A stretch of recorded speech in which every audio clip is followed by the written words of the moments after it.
Hello there and welcome to my Maya 2016 for Beginners video tutorial.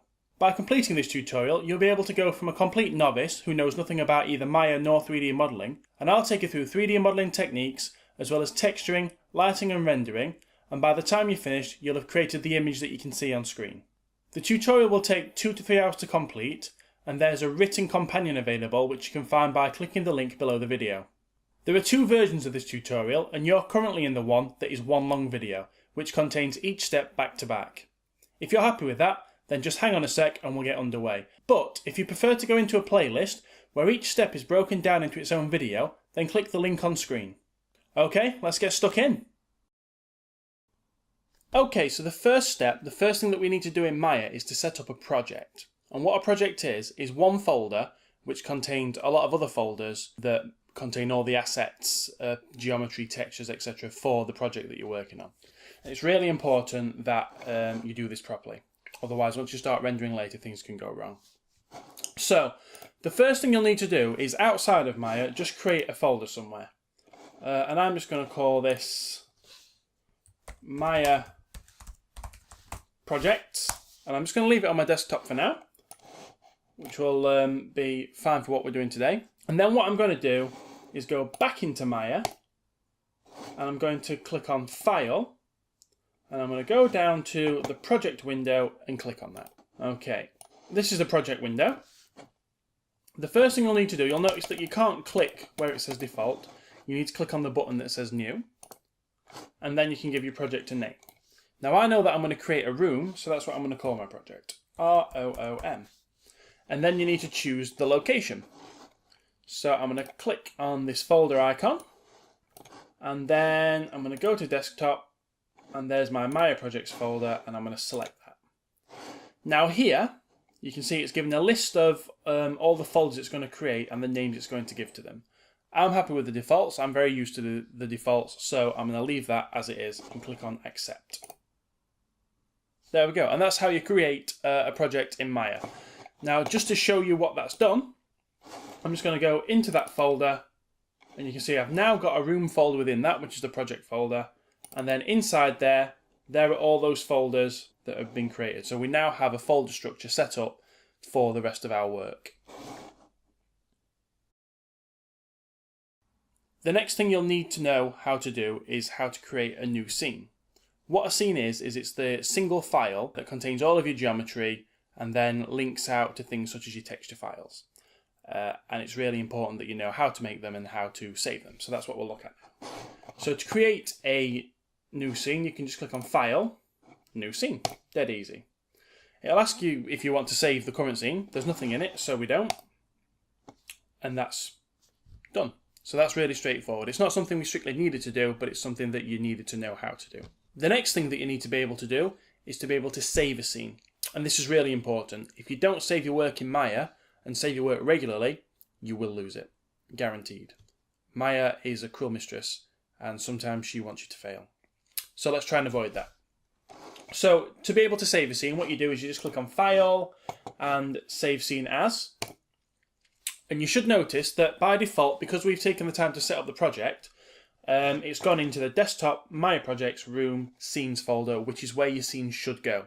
Every file that you use should go in the right folder. And this one belongs in the Scenes one. You've got a choice of file types. There's Maya Binary or Maya ASCII. I used to use Maya Binary all the time, but I now recommend Maya ASCII because it's more likely to allow you to be backwards compatible. So I'm creating this in Maya 2016, and if I wanted to then open that scene in 2014, I'd have a better chance of that working if it's an ASCII file type. So I'm going to change that to ASCII, and then I'm going to call it Room and save. And that's how you save a scene. The next thing we're going to look at is the menu sets and the shelves. In Maya, there are a ridiculous amount of menus and so many tools that they can't all fit on the screen at once. So the way they've got around this is they've set up different shelves and different menu sets, and you'll change the menu set depending on what you're doing, and the same goes for shelves. For what we're doing, we need to make sure that you're on the modeling menu set and the polygon shelf. So by default I am already there, but let's say we're not for whatever reason. the way you change them. So your menu sets, it's this drop down box here, and you'll notice that something like the first 6 options, maybe 7, stay the same, but after that they change. So I'm going to change to modelling, and you'll see that after Windows all of these change to become relevant to modelling. And then you can see the shelves here, everything relates to curves or surfaces, but I want polygons, and you can see I've now got the polygon shelf activated. So I've got all the tools I need in one place. In this step I'm going to show you 3 settings that you can turn on that may actually save your life. That is infinite undos, autosave and incremental saving. As I have already said, Maya kind of likes letting you lose your work, and we need to put measures in place to prevent Maya from doing that. So let's look at how we do it. So the first thing we're going to do is enable autosave. So in order to do that, we're going to click on Windows. We're going to go to Settings and Preferences, and then go to Preferences. And then we'll just enlarge this window a little bit. And then in this window, we need to find the Files Project section. So we'll click on that. And then you will see that under the autosave section, you can put a tick in the box for Enable. And then you can set how often you would like that to happen. For me, 10 minutes is okay. I don't want it to save every 2 minutes because that will interrupt my workflow. And I don't want it saving every 1 hour, because then if anything does happen like Maya crashes, then I might have to redo 59 minutes worth of work, which would make me really sad. So that's okay. The next thing we're going to look at is undos.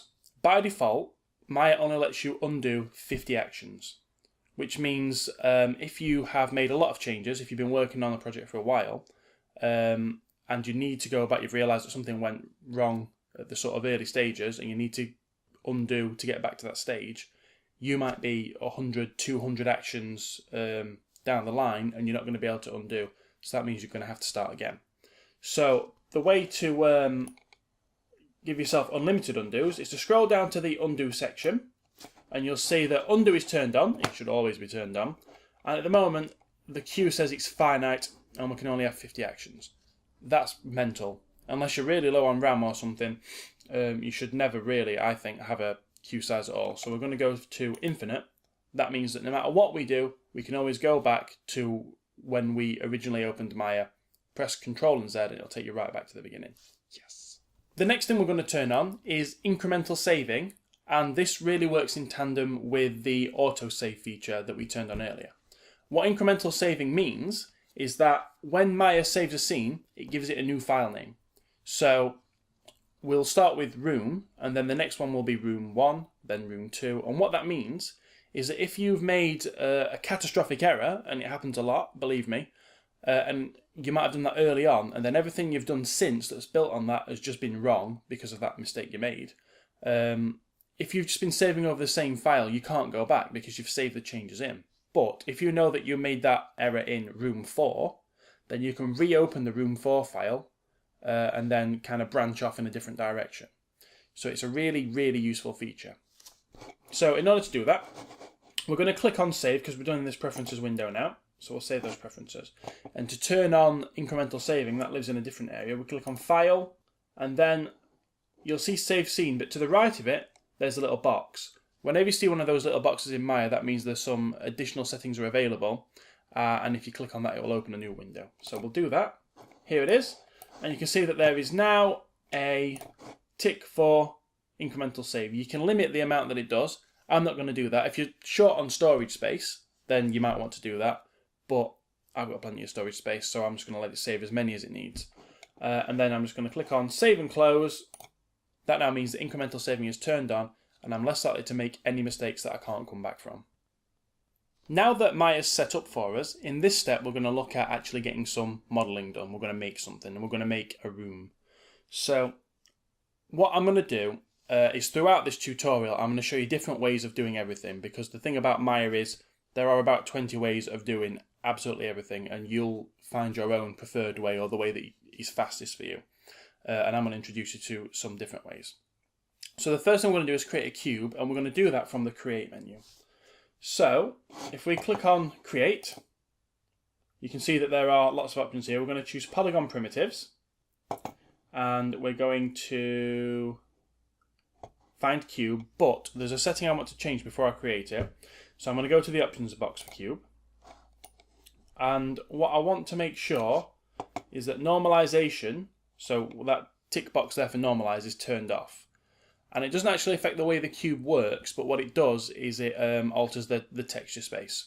And it won't make any difference yet, but it will later when we come to texturing the cube. So I'm just going to turn that off and then click on create. And then you'll see that we have a cube at the center of the grid. The center of the grid is called the origin 0, 0, 0.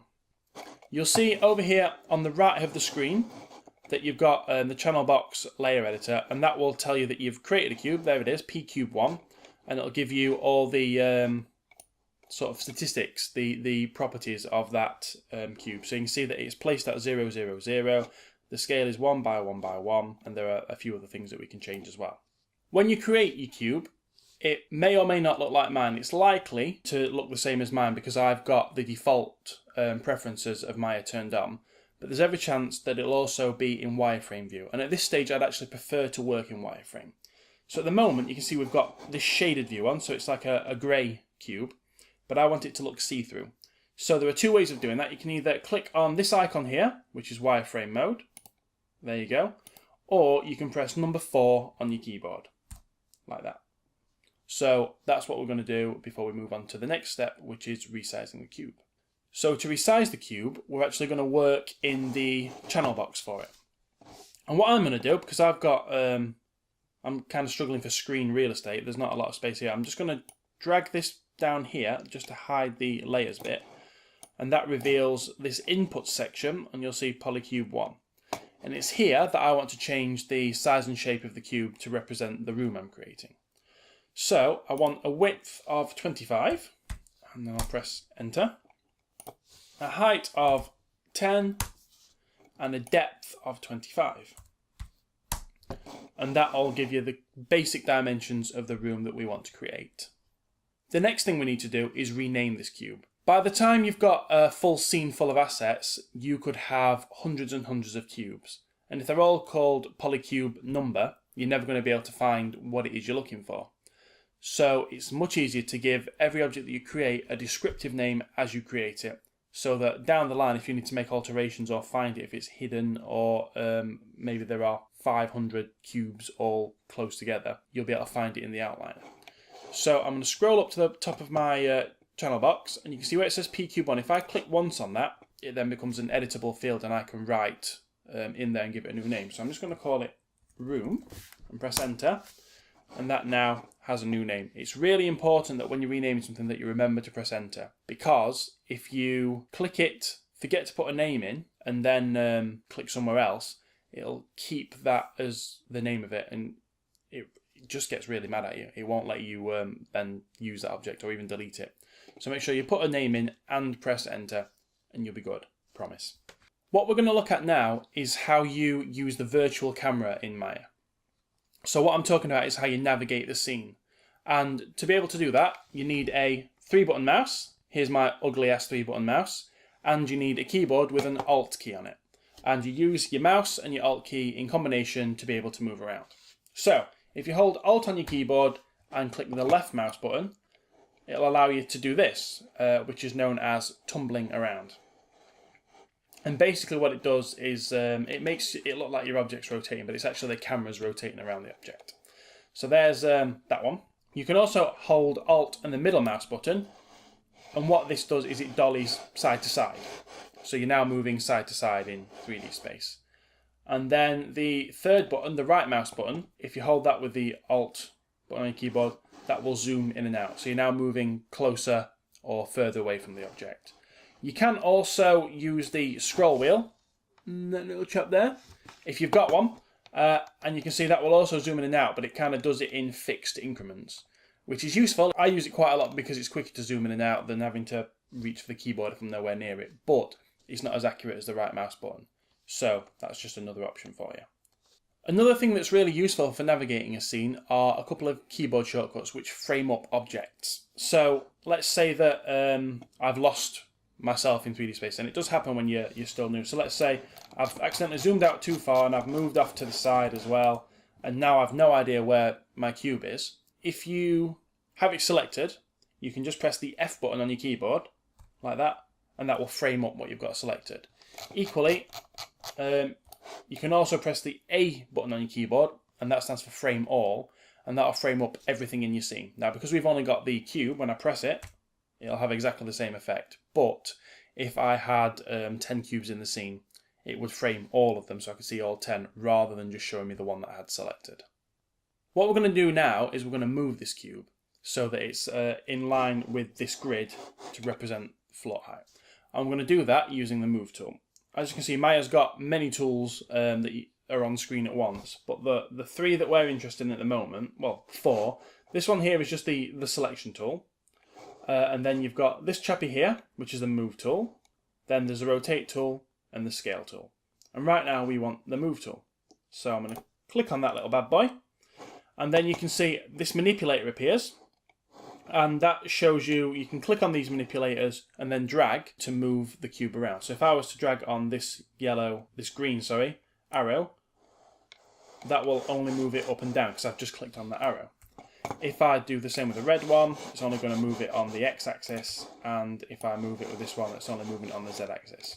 And to know which axis you are moving it on, let me just do that. You can see that you've got this in the bottom corner, which shows you where your axes are. So I know that that one there represents up and down on the y-axis. So you can do that. What you can also do is grab this manipulator in the middle, and that will allow you to move on all 3 axes at once, and it'll just go all over the place. That actually, in your perspective view, your 3D view, is rarely a good idea because you've got no control over the depth. What is better is you've got these little squares that have been added, I think, in Maya 2016, which, if I click on this red one, which red usually corresponds to X, what it actually does is keeps it still on the X-axis and moves it on the other 2. So if I click on that, it'll move that way and it'll move up and down, but it's not moving on the X-axis. And the same goes for here. It'll only move those 2 directions, and this one here, it won't move up no matter what I do. It'll move into the distance, it'll move sideways, but it won't move up. So they're pretty useful. So what I want you to do is try and move this cube up as close as you can get it so that the bottom of the cube is in line with the grid. And you might want to just rotate your view a little bit to help you with this and maybe zoom out or in. So I'm just going to move that up. I'm just going to try my bestest to get that in line with the grid. And that's not bad, that's pretty close. In fact, that's very close. I'm pleased with that. I'm now going to introduce you to the orthographic views. And what they are views that don't incorporate perspective. So as you move things into the distance, into the background, they don't get any smaller, which for 3D modelling is really useful. So in order to get to those views, there are 2 ways of doing it. You can either click on this icon here, which will take you to the 4 view, or you can tap your spacebar, assuming that you've got all the default Maya settings and you've not changed anything. So I'm just going to tap the spacebar once with my mouse pointer, making sure it's in this view somewhere. And that will take me to this 4 view. And then what I'm going to do is I'm just going to put my mouse in each of these doodahs, each of these views, and I'm just going to press 4 to turn on wireframe so that I can see the grid behind a little more clearly. And then I'm just going to see if I can line this up any better. So I'm going to choose my front view, and once my pointer's in this view, I'm just going to tap spacebar, and that will just make that full screen. And actually, I'm pretty close already. There's not much closer I can get it. So I'm quite happy with that. So I'm already pretty much on the ground. But the best way to make sure that you've got it exactly on the ground is just with basic maths. We know that the cube we've created is 10 units high, and we've created it at 0, 0, 0. So to make sure that we move it up exactly the right height to be in line with the floor, we just need to move it up 5 units on Y. So where it says translate Y, you can see I'm actually very close to what I wanted. It should just be 5 exactly. And that now is perfectly in line with the bottom of the grid. Okay, at this stage, I actually want to turn shading back on so I can get a feel of what the shape actually looks like. So, making sure that my mouse is in this view somewhere, I'm just going to press 5 on the keyboard, or you can click on this button here, and that'll turn the shaded display on. What this does though is it shows up an issue that we're going to have. And that's that this is a room, but we can't see inside it. We could, if we wanted to, zoom in, like so. You can see we're now inside the room, but it's a little bit difficult because the walls in the foreground just kind of want to get in the way all the time. So what we're going to do is turn something on that will hide those whenever they are in the way. And what that is backface culling. So in order to do that, we're going to click on Mesh Display at the top of the screen. And then we're going to go down to, under the Normal section, Reverse. And what that does is reverses which way the face would be facing if it was one-sided, and we're about to make it one-sided. So we want, at the moment it's facing outwards, but we're going to turn it around and make it face inwards. So we'll click on Reverse. At that stage it should kind of go a orange and black colour. That's ace, that means it's working. Don't click on it. Make sure it stays that colour. And then you're going to go to Display, Polygons, and right at the top here you'll see Backface Culling. When you click on that, you'll see that those walls in the foreground are hidden, so you can now see in the room really nicely. Okay, so I'm now just going to deselect it, and if I just move around the room, you'll see that the walls reappear once they're the far walls. So that's going to make it really useful as we're creating this room project. What I'm also going to do at this stage is turn off the grid. The grid is often very useful, but it's equally irritating in the way sometimes as well. So what we're going to do is turn it off so that it's not in the way. And it's really easy to turn off. At the top of what we'll call the panel menu, so that's the menu at the top of each panel, you'll see that there is an icon for that grid. And if you click on it, it disappears, which is useful and easy. In this step, we're going to start putting things inside the room. And we're going to start by creating a crate, which gives us another brilliant excuse to create a cube, a duel of cubes. So, as I said earlier, I'm going to show you different ways of doing things, and this time we're going to create a cube using the hotbox. And what the hotbox is, it's something that the Maya pros use so that they can turn off all their menus and give themselves more screen space. So when you press and hold the spacebar, it brings up the Maya menus for you in this way. And you'll see that within this, you can click on Create, and you will have to click and hold when you're using this. And then from the Polygon Primitives section, you can choose Cube, just like we did earlier, but we're getting it from a different place now. And there is our cube. And what you'll want to do with that cube is just move it up a little bit because it's stuck in the floor. And then what I want you to do is we're going to resize it, we're going to reshape it a little bit, we're going to move it into the corner of the room, we're going to rotate it a little bit as well. So we're going to use the three main tools all together here. So first thing I'll do is I'll turn on the scale tool. And this works in the same way that the move tool does. You've got your three manipulators here, and they will scale it on just one axis at a time, like that. Or you can use these squares over here, and that will scale it on two axes at once, leaving alone the one axis that it kind of represents. Or you can scale from the middle, and that'll scale on all three axes at once. And often when you're scaling, it is a good idea to use that middle manipulator. So what I'm going to do is just scale up slightly like that. And I'm also just going to make it slightly kind of oblong, just so it's not a perfect cube. And then I'm going to move it down just so it's kind of just up above the floor. I'll then move it over to one corner of the room. And then I'm going to just rotate it. Now, the rotate tool, again, works similarly to the other two. You've got three coloured lines representing which axis you're using. So if I click on this one representing the Z-axis, there it goes, it rotates on just the one axis. Same for this red one representing the X-axis. And in this case, I want to rotate it on Y, just so that it's not perfectly in line with the walls of the room.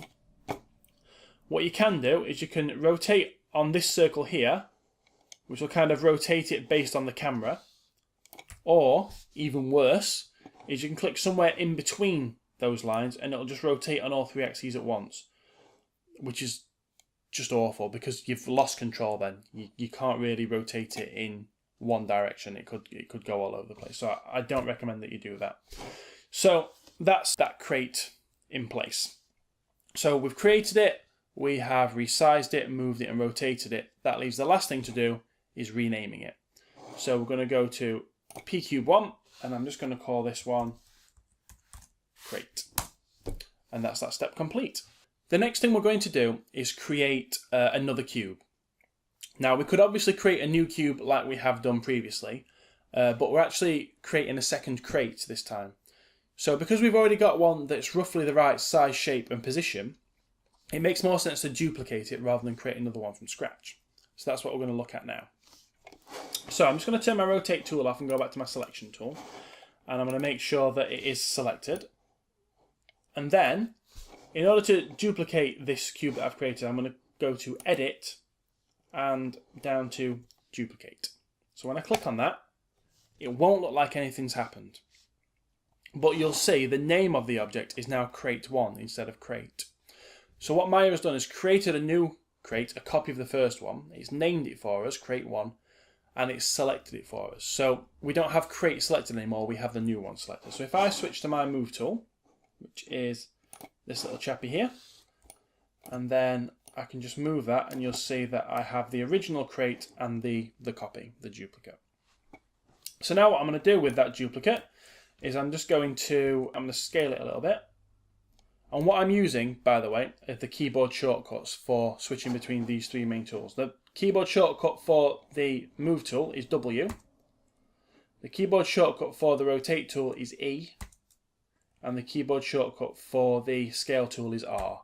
And if you can get into the habit of using those, it'll make your life a little bit quicker, which is good. So what I'm going to do is I'm just going to change the shape of this one a little bit because I don't want everything to look too samey. And I'm just going to rotate it ever so slightly, and then I'm going to just make sure that that is positioned next to the cube. I've already made next to the crate, sorry, on the ground like that. Okay, so this step is complete, but the next step is up to you. So what I want you to do is create a stack of 5 of these crates that look like they're obeying the laws of physics and gravity. So just create different sizes, shapes, stack them up, create 5 of them. And once you've done that, I will see you in the next step. Okay, so there you can see that I've made a stack of boxes. Hopefully yours looks as beautiful as this. Hopefully it looks even better, actually. I bet it looks better. But what I'm going to do now, because it's getting hard to see these crates against the background, the shades of grey are a little bit too similar. And the reason that is, and I'm not sure why Autodesk have done this, but they've started previewing different levels of gamma for some reason. The way to turn that off, and it'll just make things a little easier for you to see, is just where it says on here, click on it and it'll turn it off. And it just makes everything a little bit darker and the contrast's a little bit higher as well, so it's easy to see. What you can also do to make it easy to see your objects is this little fella here will show wireframe on top of shaded objects. So if we click on that, it gives you like a blue outline and it just makes things a lot easier to see. So for the time being, we'll work with those on just to make things as visible as possible. So what we're going to do now is we're going to create some architectural pillars. So we're going to try and make the geometry of the room look a little bit more interesting by creating sort of supporting structures along one of the walls. So this time we're going to create a cube in a third different way, and we're going to do that from the shelf. So I'm going to click on here, and a new cube is created at the origin. I'm going to rename that, and I'm going to call it pillar. And then what I'm going to do is I'm going to resize that. So I'm just going to change my view a little bit because I'm going to want to place the pillar along this wall. And then I'm just going to move it up out of the ground. And in fact, just to make it positioned where I want it to be, I'm going to move it up 5 units exactly. And then I'm just going to make it a little taller, and I want it to just almost intersect the floor like that. And that should then mean it almost intersects the ceiling as well. And then I'm going to make it a little bit longer in this direction, and I'm just going to make it a bit thinner on that axis. Okay, so I'm happy with that. That's beautiful. Now what I want to do is perform a bevel on some of the edges of this shape. And what that will do is make it look a little bit more visually interesting and appealing. So in order to do that, I'm going to introduce you to this little button here, which opens the modelling toolkit, which is something that Autodesk have added to Maya 2016 to put a lot of the polygon modelling tools together in one place, which works quite well actually. So if we click on that, the first thing we're going to want to do is change it from object selection mode, which allows you to select the whole object. I'm going to change it to edge selection mode, which is going to allow us to select just the edges. There it is. And you can see now if we mouse over the pillar, the edges go red when we can select them.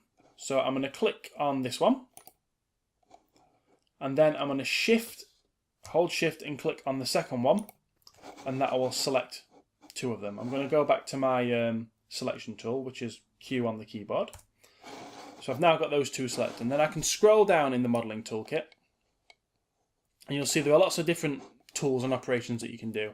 But in this case, I just want to do a bevel. So I'm going to click on bevel, and you will notice that it opens up a little properties box so you can change what the bevel looks like. So I'm just going to zoom in a little bit so I can see what the bevel is, and I'm just going to up the fraction by clicking and dragging on the word fraction. I'm going to up it slightly. I think I'm going to go for 0.7. I think looks pretty good. Like that. Yeah, it's pretty nice.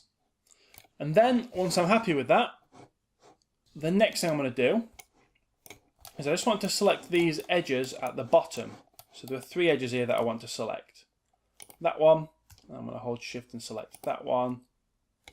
I'm going to hold shift and select that one. I'm just going to put it back into wireframe view, pressing forward, just to make sure I've actually got them, because it's intersecting the floor a little bit, which is making it difficult to see. And with those three edges selected, I'm just going to move to my move tool, change to my move tool, and I'm going to move on this axis here, and you can see that's adding a bit of a slope to the shape. And again, I'm just doing that to make it look a little bit more interesting, really. And I'm going to press 5 to move back into shaded view, and then in my modelling toolkit, I'm going to scroll back up and put the pillar back into object selection mode. And then I can move this up against the back wall. I'm just going to intersect the back wall slightly. And then I'm going to move towards the back wall, not completely up against the back wall. I want a little gap. That's okay. And final step is I'm just going to make it a little bit taller, just so it does intersect the floor and the ceiling, just so that you can't see where it joins, really. So from inside the room, it should now look like that, which just adds a little bit more detail to the way the room looks. What I want to do now that I've created one pillar, I want to duplicate these pillars along the one wall. Now I could do that one at a time and position them one at a time, but there's actually a built-in duplicate option that allows you to create multiple copies and have them at a set interval apart. So we're going to have a look at that now. So I'm going to click on this pillar, make sure I've got it selected, and then I'm going to click on Edit, and I'm going to go down to Duplicate Special, which means I can duplicate something with additional properties. And I'm going to click on the options box for that. And what I want to do is I want to translate it along one of the axes. Translate is another way of saying move. And I'm moving it along this axis, along that one wall, and I can see from here that that's telling me that's going to be the x-axis. So I'm going to put a value in the x box here, and it's really easy to know which box is which because it follows the alphabet. So this one here is x, that's y, and that's z. So under the translate x, I'm going to put a value of 5 in. So each one's going to move 5 units along. And then the number of copies, I want 4 copies, meaning that I'll get 5 in total. And then I'm going to click on Duplicate Special, and it's done. And you can now see that in one step, I've created a row of these pillars along the back wall, which looks pretty cool. In this step, we're going to get on to doing some proper 3D modelling. So we're going to create a primitive shape, and then we're really going to manipulate that to create a new shape out of it.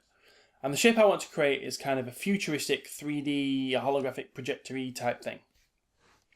It looks better than it sounds once it's all finished, trust me. So what we're going to do is we're going to create a new cone. So I'm just going to click once on the cone box there, I'm just going to drag it out of the ground, like so. And then I'm going to go into the channel box, and hopefully you should be able to see you've got an option for the channel box down this side of your screen here. So I'm going to click on that, and I want to change a few settings. So I want the radius to be 2, the height to be 4. Whoops, that's 24. Try again. 2 and 4. I just want to make sure that that again is not in the ground. That's okay. And then I want the subdivision's axis to be 18. Because I don't really need too many.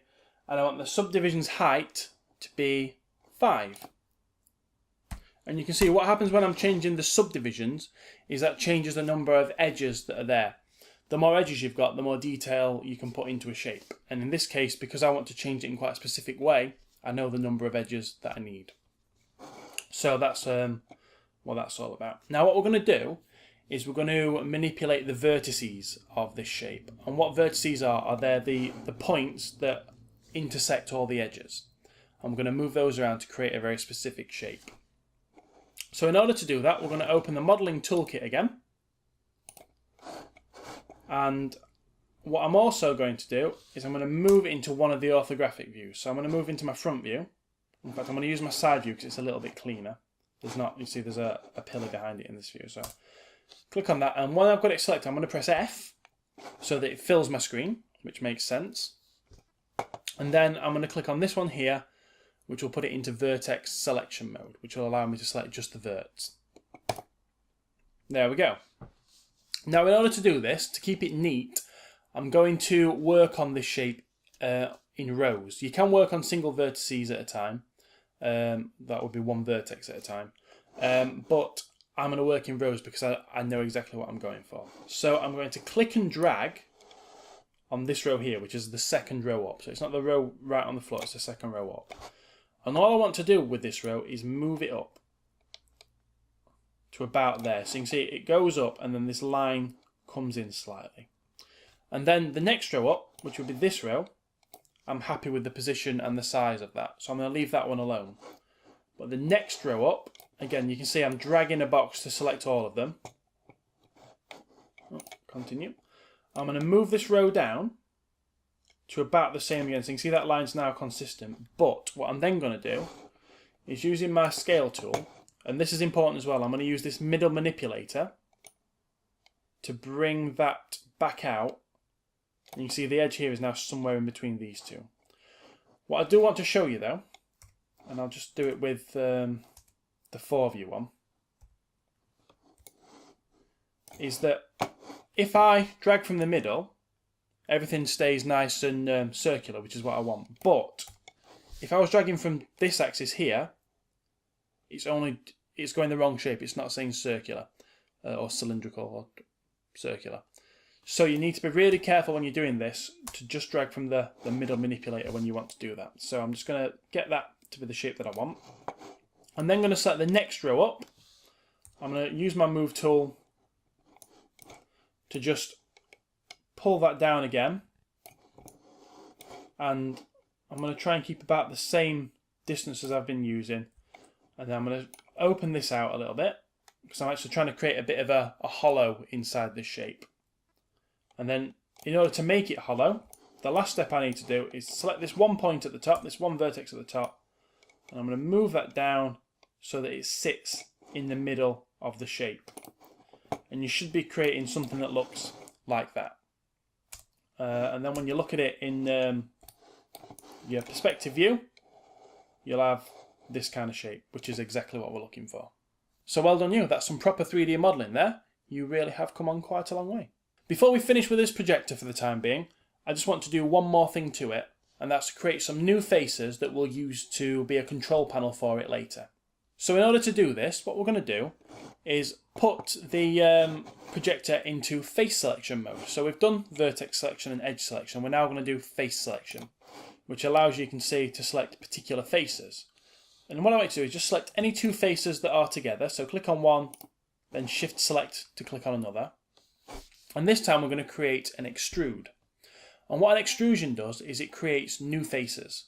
So in this case, it's going to create some new faces around the face we've got. So we're going to end up with, I think, an additional 6 faces to accommodate what we're going to do. Or maybe just an additional 4. Maths is not my strong suit. Okay, so once we've got those selected, we're going to scroll down. We're going to click on extrude. And you won't actually see that anything's happened. But click and drag on thickness, and we'll make that 0.1. And then click and drag on offset and make that 0.1 as well. And you'll see that it's now created kind of a raised area with 2 new faces. And those 2 faces are going to represent a control panel when we texture that later. So that is even more proper 3D modeling. That's extrusion modeling there, dude. So you are learning fast. I'm so impressed with you. So before we move on, we're just going to scroll back up in the modeling toolkit. We're going to pop that projector back into object selection mode, and then we're going to rename it and call it Projector. Press enter. Okay, well done. Okay, so what we're going to do in this next step is we're going to create something that is being projected by the projector that we've created.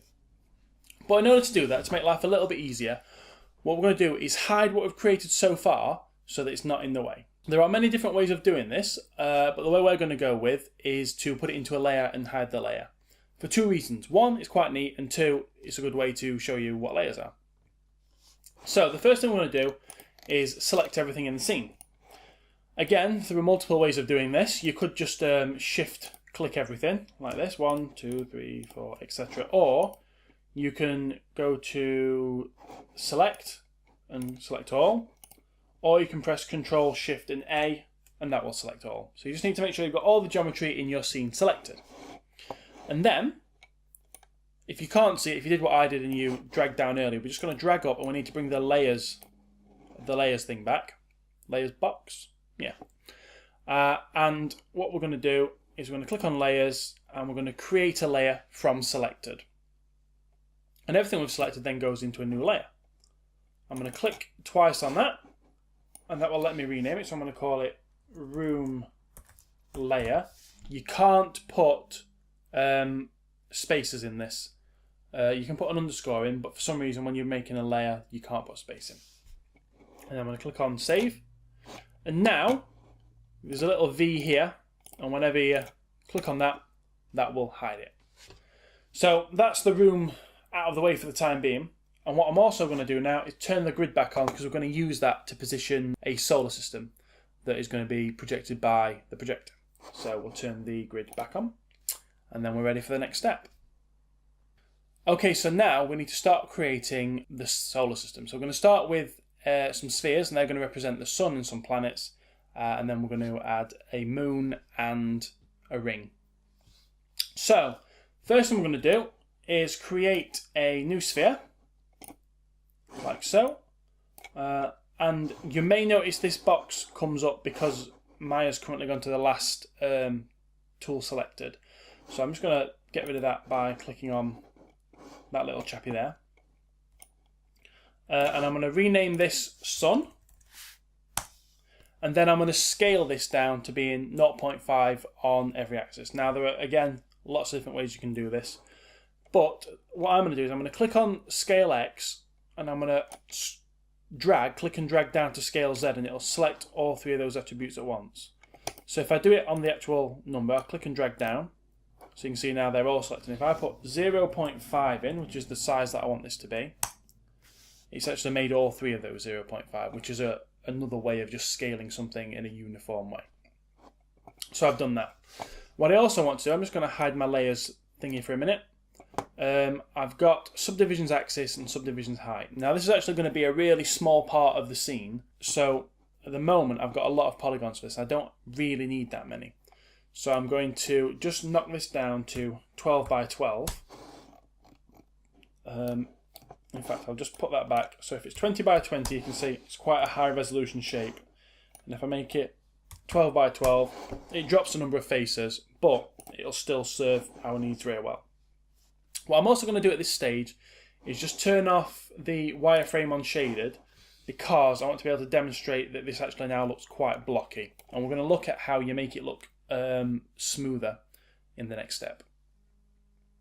Okay, so as we've already established, the edges on this shape that represents the sun, now that we've lowered the resolution of the shape, look very, very harsh. So there's actually something we can do to adjust how Maya treats the shading of these faces, and it'll make it look much smoother. So making sure you've got it selected, we're going to go to Mesh Display, and if you look for Soften Edge and give that a click, when you deselect, you'll now see that it's much, much smoother. It looks very smooth. The only place that you can now see that it might not be perfectly smooth is around the edges. But as I said, this shape is going to be so small that you won't even be able to see that. So that's the sun ready to go. What we'll do now is create some planets from the sun. So the sun is already roughly in the right place. It's the right size and shape-ish. So we're going to duplicate from the sun to create some planets. So I'm going to click on the sun. I'm going to press Ctrl and D, which is the keyboard shortcut for duplicate. I'm going to just move it out of the sun.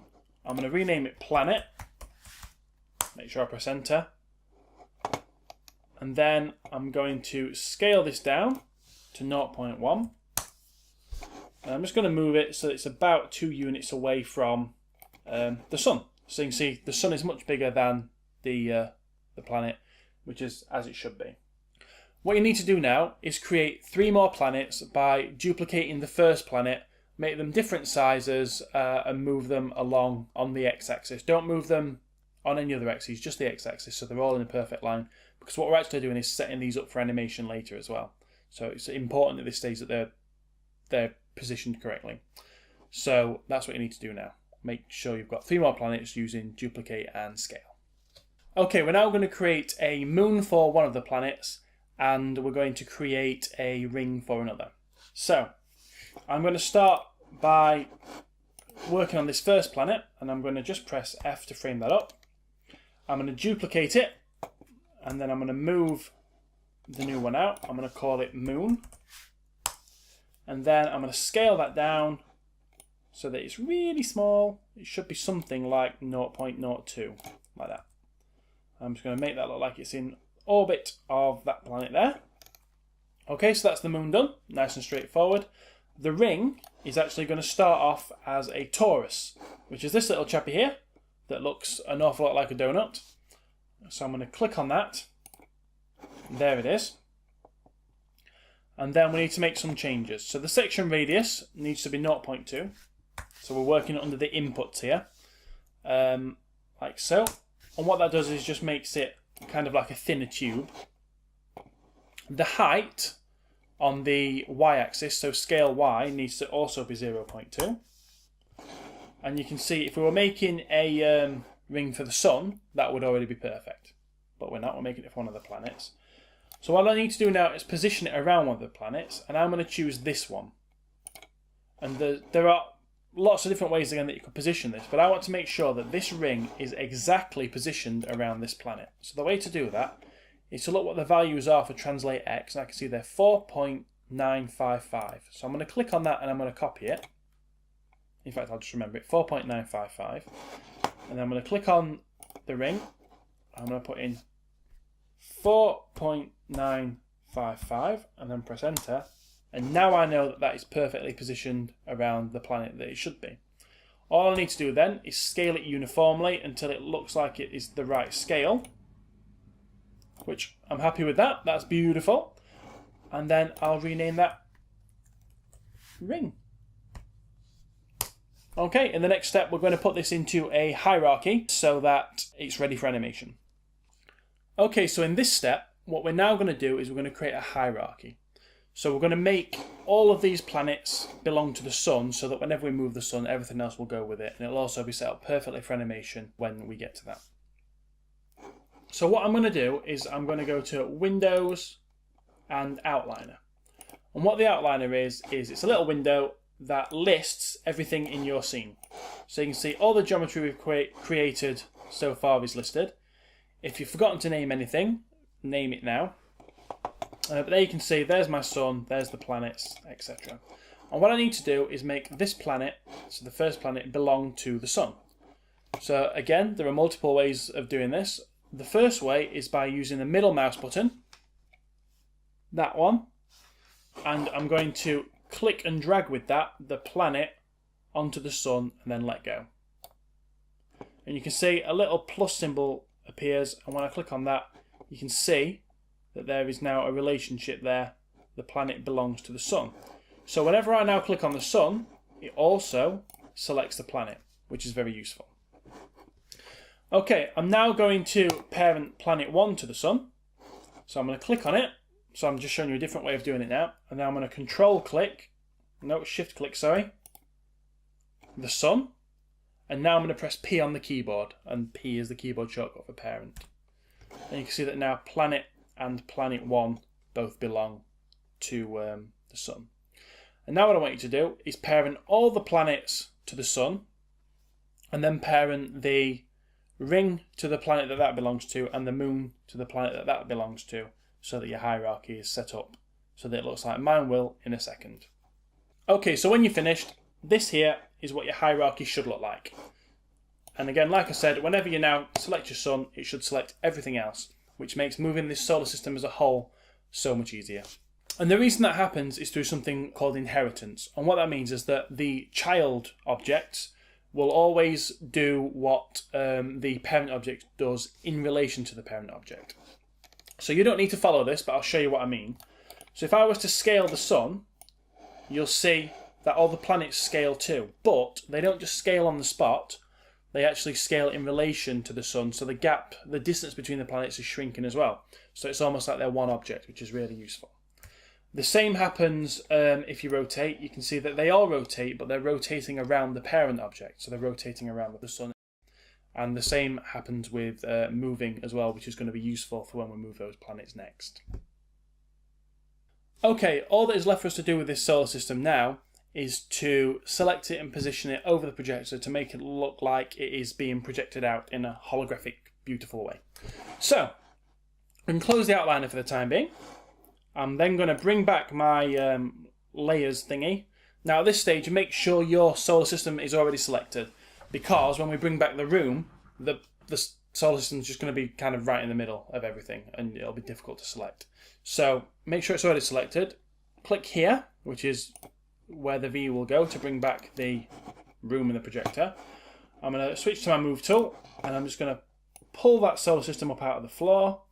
And what I also need to do is just scale it down, because I want it to be kind of believable that from the cone of light that's going to be projected by this projector, that they're kind of creating these planets. So they need to be small enough to kind of believably fit within that. So in my case, I've just sort of gone for that kind of size. So they are very small, but if you're getting nice close-ups of this when you render it, it'll look beautiful. Okay, so that, for the time being, is the modelling done. What we're going to do next is move on to creating textures and shaders and really starting to make this room look like a badass, sexy mofo. Oh yeah. Now would also be a very good time to save your work. If you've been following what I've been doing properly, you will have incremental saves turned on, and you can check in your save folder of your project to check that. But it's still always a good idea to save the project yourself, just in case. So you should do that.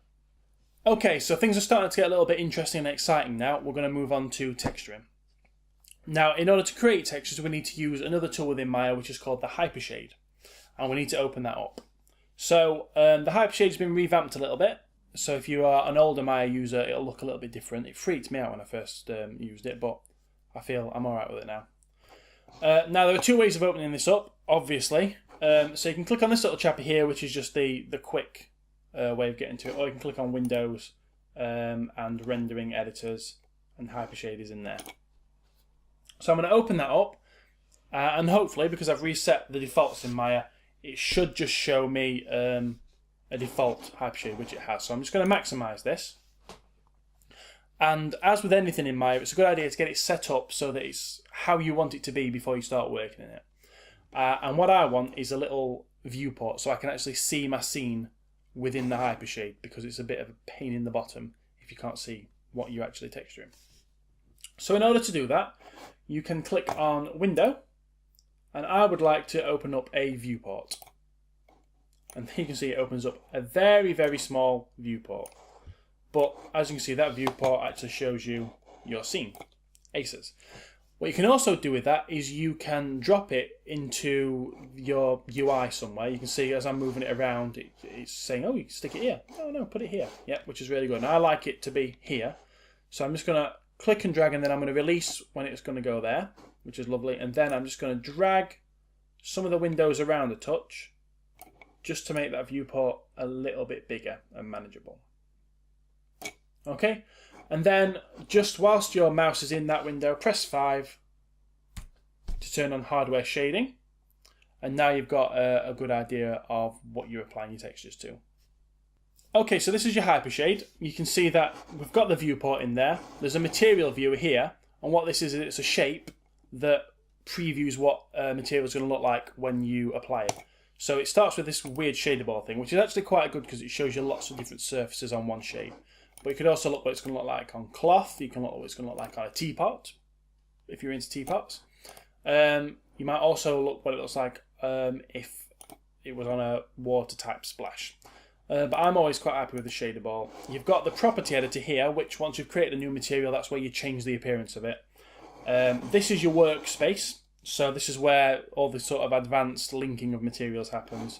This is kind of, we'll just use this tab at the moment, which shows all your completed materials, and this is the create area where you create new materials. So we are going to create a material, and the first material that we are going to make is for the projector.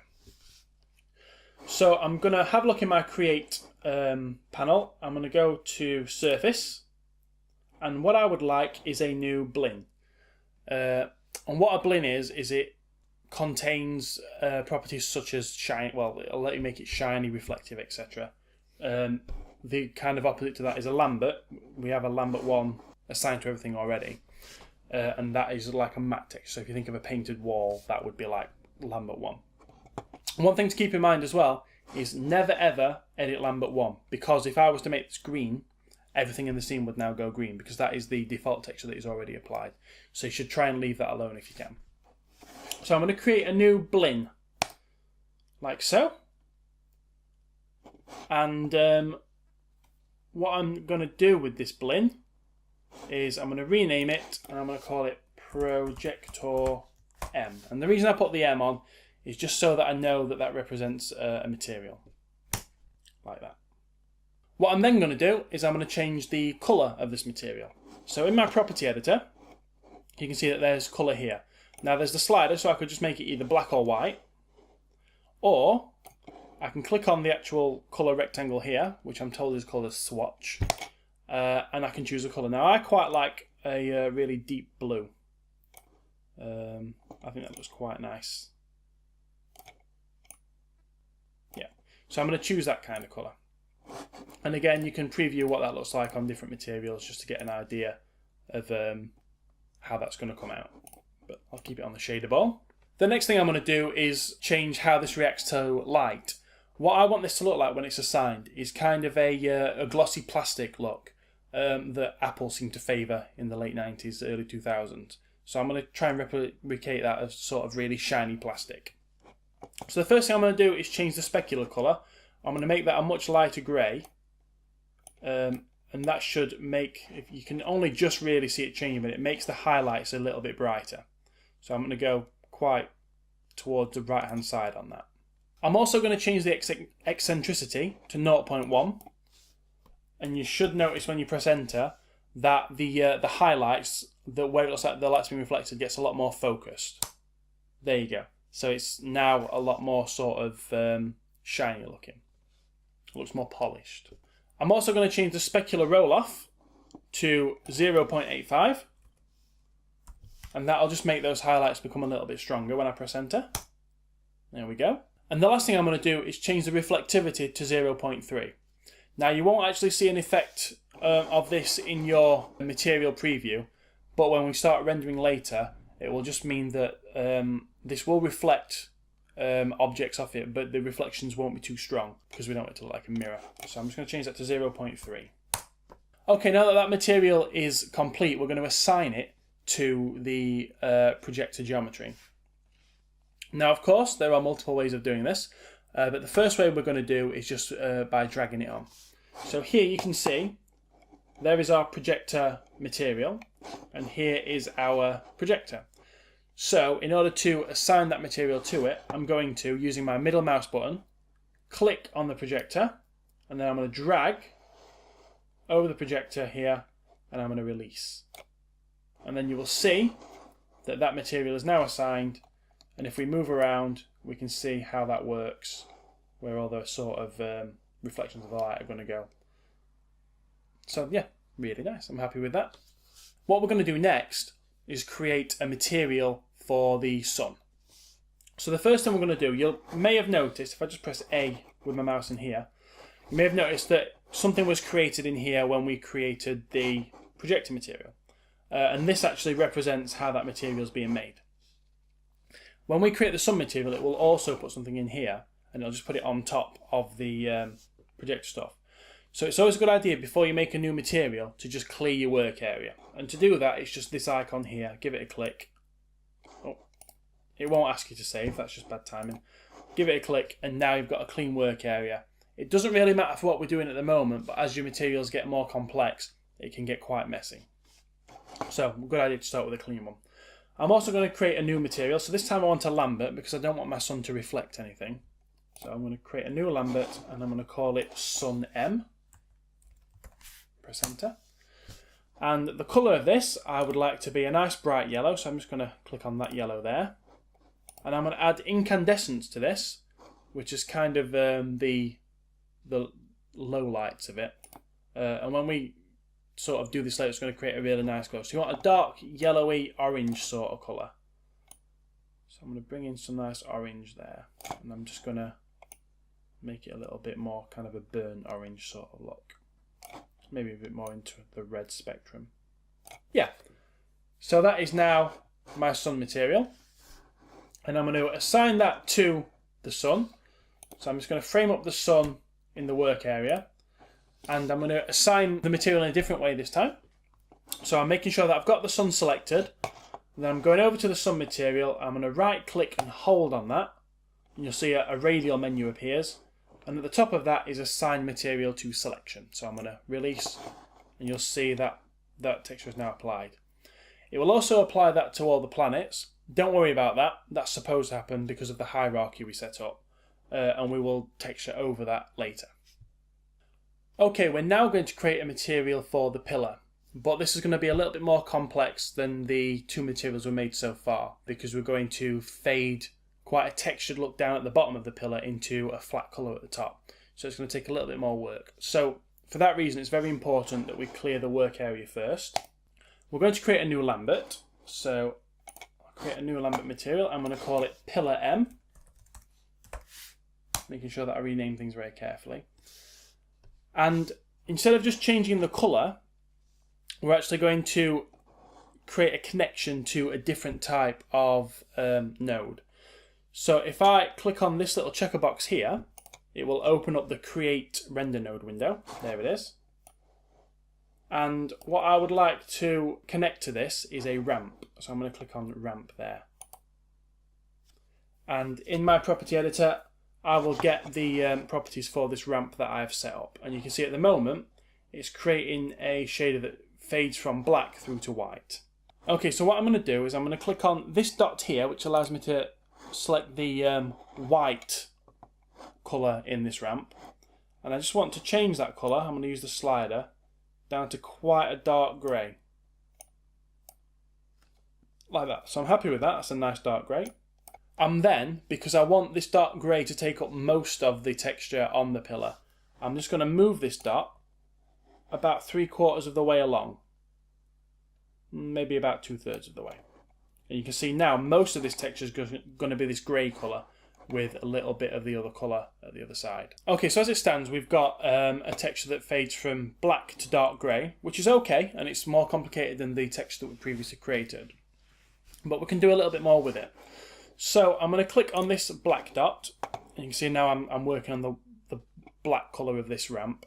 And instead of just choosing a colour, I'm going to add a little bit more of a texture-y effect to it. So I'm going to click on the checker here, so I'm going to make another connection. And it's going to give me a lot of options that I can choose from. I'm going to scroll down in here, and the one I'm looking for is rock. So I'm going to click on that. And now I have some options for this rock, and I can change those to suit my purposes, the look I'm going for. So I'm going to change colour 1 to a very dark brown. So it's already fairly brown, but I think I want it a little bit more into the orange side of brown. I'm going to bring this slider down here. So that's a nice dark brown. This is going to represent kind of dirt at the bottom. And then I want to change colour 2 to a very dark grey. I actually want this to be almost black. Like that. And you'll see this is an example of how this is going to look at the bottom of our texture that we're creating. And what we're going to do then is we're going to apply this to one of the pillars. So I'm just going to move around in my room. I'm going to find a pillar. This one here will do. And it's important when we apply this that we look at the bottom, because that's where that texture-y sort of look's going to be. And I'm going to right click on it and choose Assign Material to Selection. You may notice that you can't really see the effect of this. And that's because the current renderer, so the software that Maya's using to preview the scene in this window, doesn't show this particular type of texture very well. So we're going to change the renderer to another one that will show it off a little bit better. So I'm going to click on Renderer, and at the moment it's set to Viewport 2.0, which is actually the best of the 3 available. But sometimes you want one of the different ones. So I'm going to choose Legacy Default Viewport, which is actually the worst of the 3, but it does show this particular type of texture really well. But you still can't really see what's happening to the texture, and that's because there's one more thing we need to change. At the moment, the texture view that we've got only really shows colours and not textures that are connected to the colour node. In order to show that, we need to move on to hardware texturing mode instead of hardware shading mode, which is what we're currently at. So in order to change that, we're going to press number 6 on the keyboard. And now, if we zoom in on the bottom of the texture we've created, you'll be able to see that it looks a little bit textury and dirty, and a little bit more interesting than the grey that was on the other ones. So you can now apply that material to the rest of your pillars, and then we'll be ready for the next step. Lovely. Okay, what we're going to look at next is using image files as the colour rather than just a flat colour, which is the sort of texturing that you see in most games and films, etc. So these are the textures that look really high-end and much better. Before you can do that, though, you'll actually need to download the texture files that we'll be using for this exercise. So the link can be found underneath the video, and you need to make sure that you download each of the images and that you put them in the source images folder of your project, because that's where Maya expects your textures to be. So I've already downloaded them. So you can see here, there they are. So that's all the images there. And what I need to do is just copy them into the source images folder of my project. There we go. So now Maya will know where to look for these. Okay, so we're going to create a new material for the crates. Now it's a wooden crate, and wood generally doesn't reflect, so we're going to create a Lambert for this. Before I do that, I'm obviously going to clear my work area. I'm going to create a new Lambert, and it's going to be called Crate M. Oh, Crate M. Lovely. And again, for the colour, instead of just choosing a colour, I'm going to connect a new render node. And this time, I'm going to scroll back up to the top, I'm going to choose File. Awesome. And then it'll take you through to the properties for the file. You don't really need to change anything, but the one thing that you must change is the image name, and that is where you tell it which image you're going to use. So I'm going to click on that, and you'll see that it takes me straight into my source images folder, because that's where Maya expects your texture files to be. And the one we're going to use is called Crate Diffuse. And diffuse maps are what the pros call the colour texture maps, really. So it's Crate Diffuse. And then you can see on your shader ball, you've got a preview of how that would look if it was applied to a shape that wasn't really suitable for it. But you now have got a crate material. So again, as we've done in previous steps, you can assign this crate material to each of the crates, like so. And at that stage, things will start to look much, much sexier, which is of course all we want. So 1, 2, 3. Nice. What we're going to do next is we're going to look at how you assign textures to specific faces. So at the moment, we've just been assigning textures to shapes as a whole, so it assigns it to all the faces at once. But you may need to just assign to specific faces sometimes, as we need to do. If we're going to texture the floor, we're going to have just that one face done. We don't want to texture the walls with the same texture. So in order to do that, we shall be creating a new material. So I'm going to clear my graph.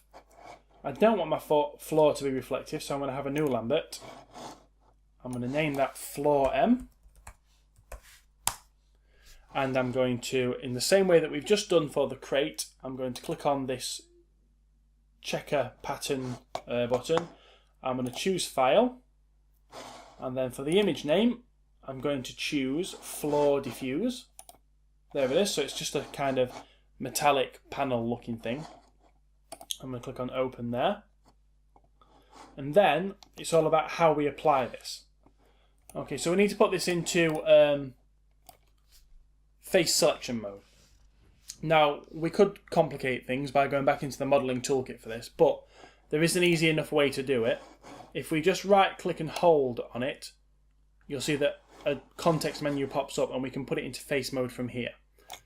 And then I'm going to choose this face, which just represents the floor. And I can now find the floor material, right click and choose Assign Material to Selection. And then when I deselect, you should be able to see, put it back into object mode, that that is now assigned to the floor. I'm going to turn off the grid just so you can see it a little bit better. There you go. So that is how you assign a texture to just one face. Or I could have selected 2 faces or 12 faces and assigned it to just those. So it's about assigning to specific faces, really. Okay, so the floor actually looks okay, but as I'm sure you probably have already guessed, it's actually a tileable texture, so it's meant to be tiled multiple times. So what we're going to look at is how you tile textures within Maya, or one of the ways that you can do that.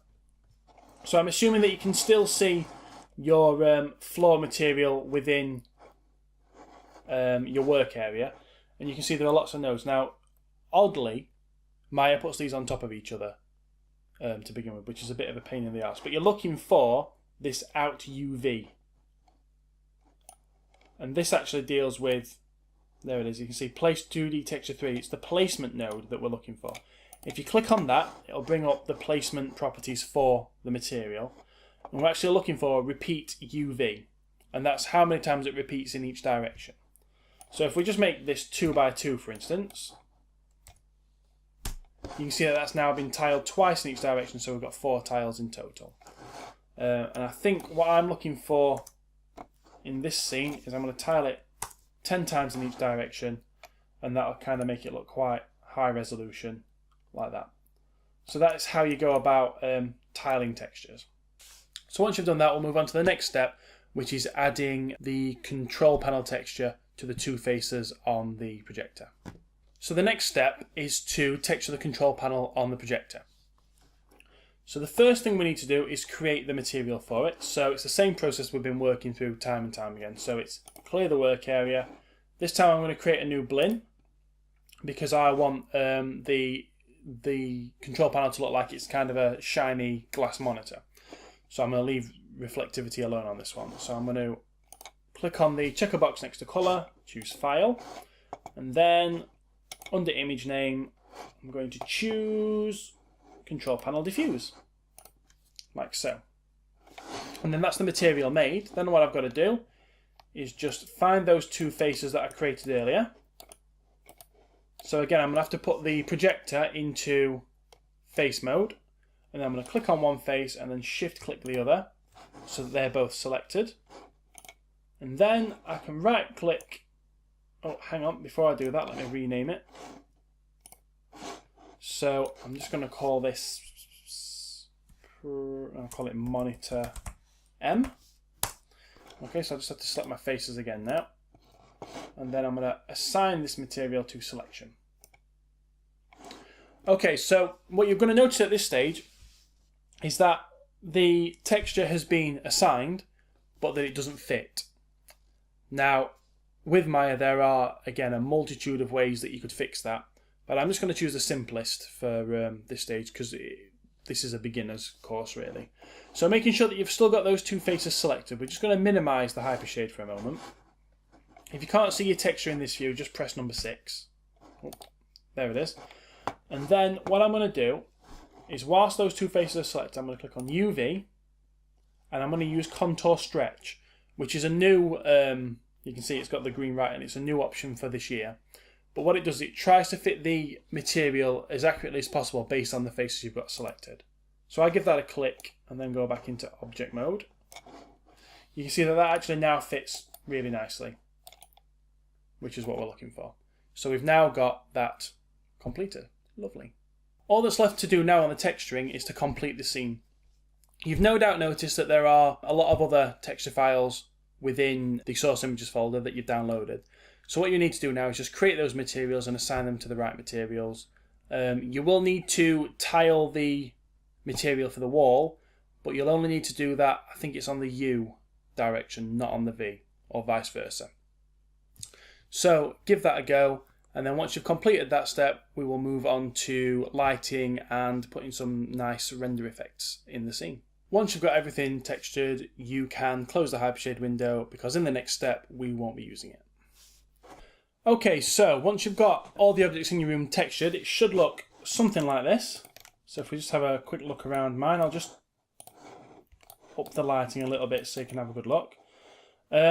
Because of the way that a cube's laid out, one of your faces will be upside down. That is fixable. We're not going to cover it in this tutorial, but it is dead easy to fix. And everything else looks quite nice. And what we're going to cover now is putting some lights into the room and making it look super sexy. So what I'm going to do now is I'm going to make sure that this gamma preview is off, because it makes a big difference with lighting. The darkness of the room now looks a lot more like what the rendered will look like than when you turn gamma on. So we're going to leave it off, and then what we're going to do is we're going to add a light to the scene. We're going to add a point light, which, if you imagine sort of like an old school light bulb or something like the sun, so it's a light and then light is emitted in every direction. So we're going to create one of those, and that's going to be the main source of light in the room, really. So to create a light, you click on Create, Lights, and go to Point Light. Okay, and there it is. So you may or may not see two manipulators. I'm just going to go to the Move tool, though, because I only really want to see one manipulator. And then what I want you to do is move it up out of the floor. And then you want to be able to see the effect that this light's having. So I'm going to press number 7 on my keyboard. And then as I move that around and up and down, you'll see how that's affecting the room. It'll be having an effect on it, which is really nice. Okay, so I'm just going to move that up a little bit. I might just turn the gamma on just for now. This is too bright, but it does allow you to see kind of what's happening. So I'm just going to raise that up a little bit, and I'm happy with that. That's okay. What I'm now going to do is I'm going to change a couple of the attributes of this light to get it to look how I want it to look, to fit the mood that I'm going for. Now, in order to do that, we need to open the attribute editor. We've not used that yet, but it is a big part of Maya, and you'll be using it a lot as you get into the software. To open that up, if you press Ctrl and A on your keyboard, it should immediately pop up. If it doesn't, press Ctrl and A again. Sometimes it cycles, so if I keep pressing Ctrl and A, it'll cycle between the channel box and the attribute editor like that. But I want the attribute editor, and you can see that here I can change the colour and I can change the intensity. Now I want to take the intensity down. Intensity is just like the brightness of the light. I'm going to turn that down to 0.3 because I want the room to look quite moody. And then I'm also going to go down to the shadows section. I'm going to leave the shadow colour as it is, and I'm going to use depth map shadows, and I'm going to use a resolution of 1024, and that just makes them a little higher quality than they would be at 512. Okay, so now we're going to work on setting the viewport up to give us the best preview of the lights so that we can see what we're doing. So make sure that you are using viewport 2.0, and we're going to turn off the gamma correction again because we do want it to look as close to the way the real lights are looking as possible. So it is quite dark, but remember that as you're previewing your scene, if you need to turn it back on at any point, you can just click on that and it'll allow you to see a little bit better. But trust me, the darker one is a more accurate representation of the room we're creating. So we'll leave it off for the time being, but we'll turn it on as and when we need it. Okay, so you might have noticed that even though you turned shadows on in the previous step, you can't see any shadows in your scene. Now that's happening for two reasons. The first reason being that we've not turned shadow previewing on, which is this button here. But the second reason, and the more important reason that kind of overrides it, is that Maya doesn't preview shadows on point lights for some reason. I'm sure there's a really good explanation, but all I know is that it just doesn't do it. So the only way to see what the shadows look like is to do a test render of your scene. So what I want to do is just make sure that I can see my scene quite clearly. And what I want to do is just frame up so I can kind of see behind the crates, because that's where the shadows are going to be cast. And this is very important. At the moment, I know that there's a wall in the foreground being hidden.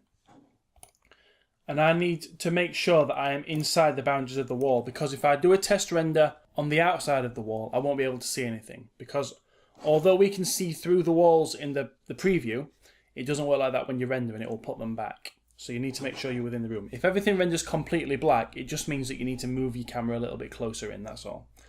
Okay, so to perform a test render, you need to click on this clapperboard here, which is the second one along, which will render the current frame. Before you set up the test render, what you need to do, so that you know exactly what's going to be in frame and what's not, because this rectangle here can change shape very easily. I could do that, and you see it's not always going to render everything you can see in shot. So to make sure that you know exactly what's going to render, you need to click on View, Camera Settings, and then you've got these gate options. On Resolution Gate, we'll put a rectangle on your screen. Anything you put within this rectangle is exactly what's going to render when we click on the render button. So in order to perform a test render, what you need to do is just click on this clapperboard here. And there you can see the light's hitting the crates, and behind that we have some rather beautiful looking shadows, which is exactly what we're looking for. So far things are going beautifully. One other thing to remember is that gamma correction is also on in your preview render. So if you want to see an accurate representation, like a raw version of the image, because the gamma correction is a post effect, it's a post-processing effect, it's not actually what the image looks like. If you were to open it in Photoshop, it'd be much darker, for instance. So you can turn that off, and this is what it really looks like. And again, it probably does look very dark, but we are going to be adding a lot more, well, we're going to be adding some more lights to this scene, and we need it to be dark so that those lights really show up, because we're going to be using glow effects and things like that. So that's how the image should look. That looks beautiful. And I'm also just going to turn off the resolution gate for the time being. And now what I'm going to do is I'm going to place another light in. This is where it really starts to get sexy. I'm going to put a spotlight in the projector, and we're going to be able to see that light kind of hitting the particles in the air, or we're going to give that effect, and that's going to look very, very cool. So the first thing you need to do this is create a new spotlight. So we're going to go to Create, Lights, Spotlight. Now if, like me, you've left your projector in the centre of the room, it makes it quite easy to position the spotlight, because we need it to be within this projector, into the bit that we hollowed out earlier. So what I'm going to do is I'm just going to change to a different view. I'm going to use the side view, and I'm going to rotate the light so that it's facing up. And I'm just going to rotate it part of the way. I'm not going to do it all of the way, because I can then move into the channel box, and I can see that I've rotated it 68 degrees on X. So if I can just type 90 in there, I know that it'll be pointing straight up, which is what I want. I also want to move the light up slightly so it's just kind of protruding from the shape. And then I'm going to go back into the attribute editor. The next thing we're going to do is we're just going to change the cone angle. So at the moment you can see this green cone represents the angle that the light is going to shine at. And we want it to look like it's coming out of this cone that we've created within the projector. So I'm just going to scroll down a little bit, you can see there's a cone angle there. And if I just move this slider, you'll see that the cone angle changes on the light. And I can match that up with the projector. Like that. So that's beautiful. What I'm also going to change, there's something called a penumbra angle. And that affects the softness on the edge of the light. If you want to see that in action, just create a spotlight in a new scene, shine it at something, and change the penumbra angle, and you'll see what it does. But what I want to do is just type 30 in that box, and it'll stop the edge of the light being like a perfectly drawn line, and it'll kind of fade, which is what we're looking for. As things stand with this light, though, it wouldn't be visible in the air. It would just, if you looked up at the ceiling, you'd see a circle of light, but you wouldn't be able to see it in the air. And to do that, we need to create a light fog. Before we do that, though, we're going to set the colour of the light, and we're going to change that to being kind of a pale blue. So I'm just going to, where am I? I want to choose that kind of colour. So my light wants to be a nice pale blue, which is beautiful. I'm also going to add a decay rate to the light, because I don't want this to necessarily light the ceiling. I want it to only go so far. And a decay rate means that the light dies off over distance. So I'm going to add a quadratic decay rate, which is perfect for what I need here. And it'll just mean that the further away from the projector the light gets, the more it dies off, which works really well with the fog that we're going to create. So now we will add the fog. You need to scroll down a little bit to the light effects section, and we're going to open that. And you can see that there is a light fog option. Before we change anything, though, before we create the fog, we're going to make sure that the intensity of it's up a little bit. So we're going to turn that to 5 and press enter. And then we're going to click on the button to add a light fog to the light. And then I'm going to add a slightly darker blue colour to the fog, like that. And that is the light fog complete. So the preview in Maya doesn't really show the light off. So what we're going to do is I'm going to go back into my perspective view. I'm just going to frame up a shot with the projector in view. So something like that, I think. And then what I'm going to do is just test render the frame to see what this glow looks like. So here we go. So there you go. That's the effect we've created. So you can see that there is now a blue light, and the idea is that that light is part of the holographic projection that's been created. Again, I'm just going to turn this off so you can now get a better feeling of why the room's so dark, because there's a projection happening, and that's quite bright in the scene, which is what we wanted. So that is another light placed, and we're making some damn fine progress. Yes. Okay, I'm going to close that window. So now that we've made that beautiful light shine out the projector, the solar system itself looks a bit crap.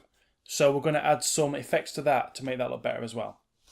So the first thing we're going to do is just click on the sun, and then we're going to open the Hypershade. Any second now. Come on, Hypershade, you speedy mofo. There we go. Right, I'm just going to clear my work area, and then this little icon here graphs the materials on the selected object. So if I click it, it will show me the material that is currently on the sun. And here you can see the options for the sun material. Now at the moment, in your property editor, you're currently using something that's called the Look Dev Preview, which comes with a lot of the most common options, but not all of them. So we're going to change that by changing to, which button is it? That one. So toggle between Look Dev View and Attribute Editor View. So if I give that a click, basically this window changed a little bit, but we've got some more options. And if we scroll down, we're now going to get a special effects section. I'm going to expand that, and there's a glow intensity. And I'm going to turn the glow intensity up to 0.5. Okay, now this is a post-processing effect that's going to make the sun look super ace. So if I do another test render of that particular scene, you'll now see that the sun itself is looking much better, because it now looks like it's emitting its own light, which gives a much nicer effect. Okay, so we've now got a very cool looking sun, but there is one small issue with it. And that is because this glow effect is post-processing, it doesn't actually emit any light. So it looks like it is, but we should be able to see on the sides of the planets that light from that sun is hitting it, but it's not. It's only being created by that point light that we created earlier. So what we're going to do is create a new light and add it to the centre of the sun, and we're going to use that to make it look like the sun's creating some light. Okay, so what we're going to do that is we're going to create a new point light. So create light, point light. Now we've created that and it's selected by default. And what we're going to do is with that selected, we're going to shift select the sun, and I'm going to press P, and that parents the light to the sun. You may get this error here, and I don't know what that's all about, but ignore it because it doesn't really hurt anything. So now that light is parented to the sun, and we've still got the light selected. So if we go into the channel box, you'll see that it's at a position of -24 on translate Y, and that's because it's taking its position from the sun. So if we set that back to 0, if you've moved things at all, set them all three of these back to 0, that moves the light to the centre of the sun, which is where we wanted it to be, which is very handy. Okay, so that's okay. We can now go into the attribute editor. Continue. And just change some of the attributes of this sun. So the colour needs to be kind of yellow.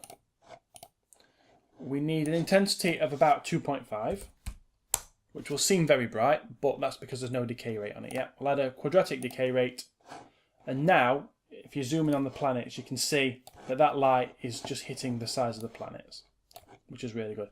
And it'll look really nice when you render it. And if you go further through my exercises, when you start animating and rendering that, that'll look superb. Okay, there's one final thing we need to do to this light to make it look really sexy. We're going to add a lens flare, which kind of makes it look like there's a mark on the lens of a camera, which is a subtle effect, but it makes everything look a bit more sexy and expensive. So, I'm going to make sure that the light is still selected. If it's not still selected, you could always go into wireframe and select it. Okay, but I've got it selected. And then what we need to do is, if you scroll down a little bit, there's a light effects section. And we're looking for light glow. We're going to click on the checker box next to light glow, and that will create a new node, an optical FX node. And it's dead easy to set up this. You're just going to put a tick in the box for lens flare and make sure the glow type and the halo type are set to none, and that will create a really nice lens flare. To be able to see it well, you might have to zoom in quite far, quite close on your sun. But if we render that now, come on sun, there you go, and you can see these little spots here are the lens flare. And again, these look nice when they're rendered, but even better when they're animated and rendered, because they kind of move around a bit as well. So that's the sun complete, and I think it looks damn sexy. Damn sexy. Close that. Okay, now that the scene's starting to come together, we're going to take a look at the render settings. And that means that when we're rendering, everything's going to be a little bit higher quality because we're going to change some settings. So to get to the render settings window, it's this icon here, which is the display render settings window. We'll give that a click. And there are a few things that we want to change. What we're going to do first, we're going to go into the Maya software tab. And we're going to change something in here. So by default, the overall quality is set to custom, which I think is Maya code for crap. So we're going to change custom to intermediate, which is not the best, but it's a good trade-off between quality and render time. And then we're just going to scroll down a little bit further, and we're going to turn on ray tracing. Ray tracing handles things like reflections, high-end shadows, where the light refracts, bounces, things like that. So it's really good to have that turned on. And that's the thing that in a second is going to make the projector look really sexy, because that's now going to start reflecting. And then we're going to go into the Common tab, and we're going to just scroll down until we find the presets. By default, it's at HD 540, which is okay, but it would be a little bit better if it was at HD 720. You can go higher if you want, but for my purposes, 720 is enough. And then click on Close. Now, frame up a beautiful shot of your room. I want to get my crates in shot, I think.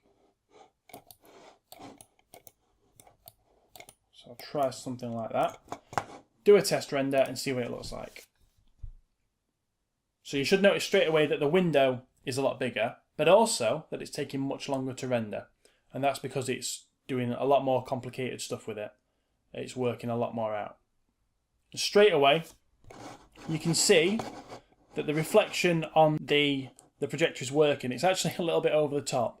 I think that's more to do with the placement of my light than the reflectivity being too high. But I could turn that down, or I could reposition the light. You can see everything's looking much nicer now as well. So I think what I will do is I'm just going to move this light, if I can select the light. So I want that light, and I'm just going to try and move it off center like that. I'm just going to render again now, just to see if the reflections on the projector are a little bit less ridiculous. Any second now. Yeah, so that's nicer. So it's still very shiny, but the colour's coming through and it's got that polished plastic look that I was going for. And don't forget, to get a real idea of how your scene's going to look, don't forget to turn the gamma correction off, and that'll give you a nice overall look. So very moody, very gritty, but very sexy. Okay, so what we're going to start doing now is adding some final details to this room. So we're going to make it look a little bit more beautiful for rendering, and we're going to learn a few more skills along the way. So the first thing we're going to do is put in like a giant window. So the idea behind this room is that it's for some reason in orbit of Earth. I don't know why, it just looks cool. And we're going to put a window in one wall so that we can see out and we can see Earth in the background. So in order to do that, we're going to select the room. We're going to open up the good old modeling toolkit again, and we're going to put it into face selection mode, and we're going to make sure that we select that face. Yep, so this one here is going to represent our window. The next thing we're going to do, because we want to create a window frame, is we're going to scroll down and we're going to choose to bevel. And you'll see it's not worked out particularly well because it's going too far, but it has now put a frame around the edges like that, which is what we wanted to do. But it's a little bit over the top, so we're just going to take the fraction down to about 0.2, like that. So that now gives us a frame. The only other issue with it really is that it's set back. You can see. So I'm just going to select that one face there, and then with my move tool, I'm just going to pull that back so it's level. Like that. And what that's done is put a frame on, and it means that we can set this bit back a little bit to create kind of an indented window. In fact, what I'm going to do is I'm just going to move it slightly inside the room, just to really exaggerate what's happening with the window. So you can see that I've kind of done the reverse of what was just happening. So it's now slightly inside the room. Okay, the next step is to create an extrude so that we can push that face back and create the window itself. Now you can either click on the extrude button here, or if you're a keyboard shortcut lover, you can press Ctrl and E, and that will create an extrude. It will create this universal manipulator tool, and you can see that there are scale options, there are move options, and you can click on this to rotate. But what I always like to do after I've done an extrude is just switch to the tool I want, which in this case is the move tool, and I'm going to move that face back a little bit to create kind of a indented window, like that. And then once you're finished, put it back into object selection mode, and in the next step we're going to have a look at creating a transparent material to represent a window pane. Okay, so we're going to create the glass. We're obviously back into texture here, so we need the Hypershade open again.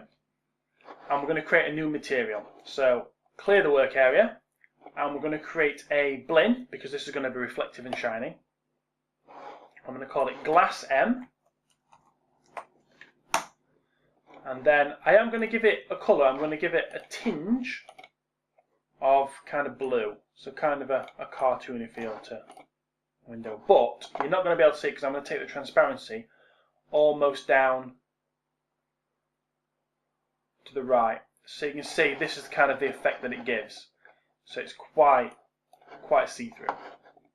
And then we just need to apply that material in the same way that we would any other material. So I'm going to put this into face mode. So I'm right clicking here, choosing face, and choosing the face that I want to apply it to. And then I'm right clicking on my glass material, and I'm going to assign that material to selection. Like so.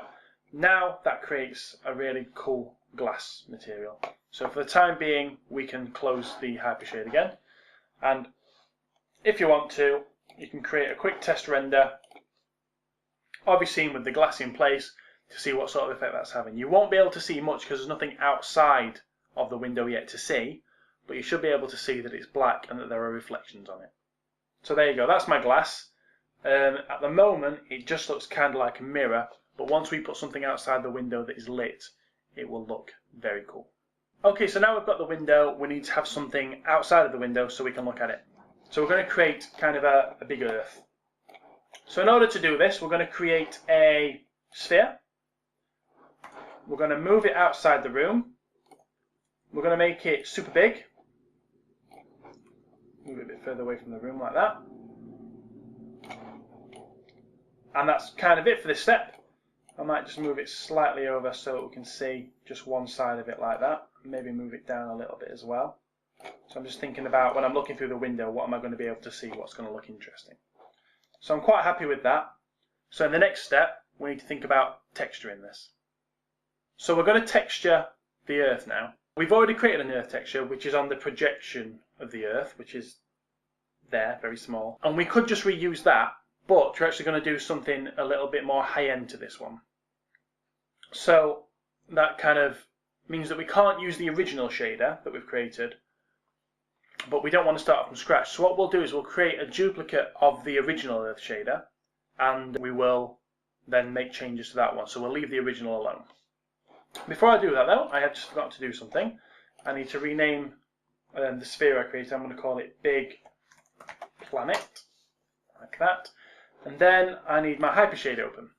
Okay, so the first thing you need to do is locate your earth texture. We're just going to select that for now. So I'm going to click on Edit, Duplicate, and I'm going to choose Shading Network. So you can see now I've got Earth M and Earth M1. So Earth M1 is the copy. And I'm just going to rename that to Big Planet M, like that. So I've not changed anything about this material yet, but I am going to come back to it later.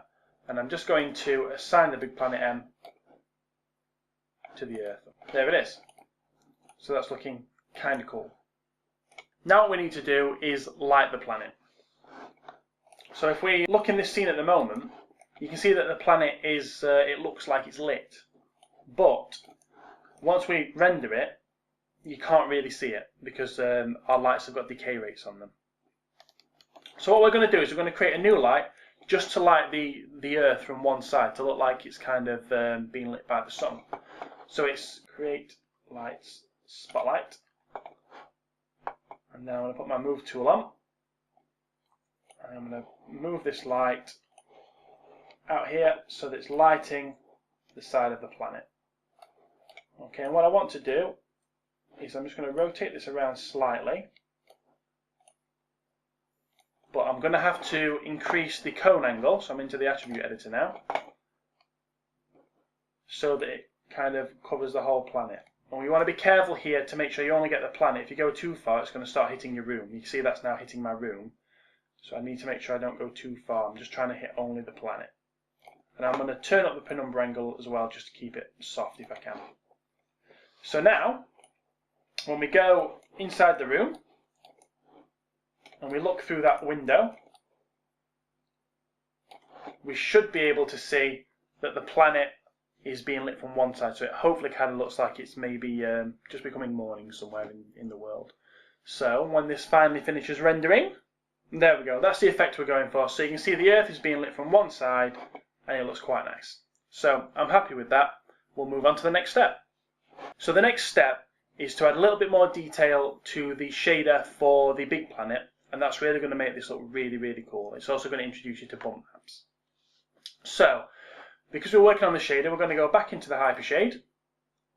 And we're going to select, well, we'll clear the work area first. And we're going to select the big planet material. Now what we're going to do first of all, is we're just going to add a glow to the planet. And that's going to give the effect that it's got like an atmosphere, like our own planet has. So, we're going to scroll down. We're going to click on Special Effects, and I'm going to put a glow intensity of 0.5. We're going to test render this in a minute. If it's too bright, we're going to turn it down. If it's not bright enough, we'll turn it back up. What we also need to do now is make new connections. So we're going to add a bump map to this. So in order to do that, we're going to find where it says under the common material attributes, bump mapping, and we're going to click on the checker box. That's going to ask us what we want to connect. We're going to choose File, and then that's going to take us through to this file node. So here you can see bump depth. Now we're going to need to come back here in a minute, and I'm going to have to show you how to do that. But before we can change the bump depth, we need to attach an image to be the bump map. And all the bump map is a black and white image. Well, it's a grayscale image. Anything that's black doesn't appear to be raised up. Anything that's white appears to be very raised up, and anything in between varies. So I'm just going to click on this little arrow chappy here, which will take me through to the connection, which is the file node. And from within the textures folder, I'm going to choose Earth Bump. And you can see that's the type of image I'm talking about. And as soon as I assign that, you can see straight away that this preview here is now showing a little bit of bumpiness, which is what I wanted to happen. Okay, so now what I need to do is just within this preview, I'm going to change the renderer to make sure it's on viewport 2.0 because the legacy default viewport doesn't support bump maps. I'm just going to make sure I can see the planet. There it is, and you can see straight away what the bumpiness has done. It probably looks too bumpy though, so now we need to look at how we refine that. And within your work area, you're looking for a bump 2D1 node. It should already be there because we've just created the connection, but let's say for some reason it isn't, so we'll clear the work area. The way to make sure you can find it is click on your big planet material, and I'm going to right click and hold and choose Graph Network. And that then will show up all the different nodes that make up this shader. And from there I can click on my bump 2D1 node, and then I can mess around with the bump depth. And you can see as I change this slider, it affects how bumpy this appears. I'll try something like 0.35. And now I'm just going to do a test render to see how that's looking.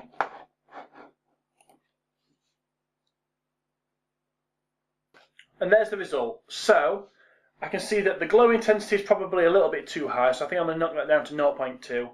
But you can see the bumpiness doesn't look too bad. It's possibly a little bit strong, so I might just knock that down slightly. And I'll knock the glow down, and then I'll render again and see how that looks.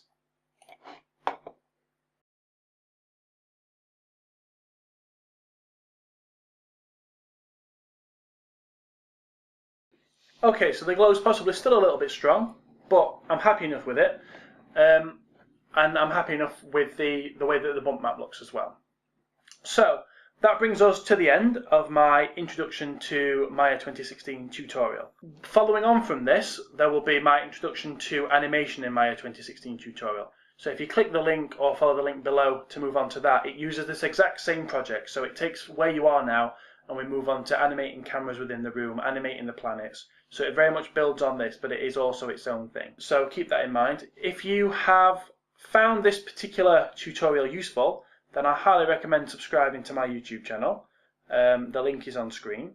You will also notice that there are some other bump maps and different texture files within the source images folder that you've downloaded.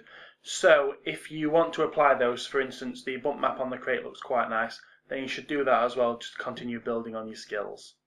Thanks for watching, and I will see you in the next video.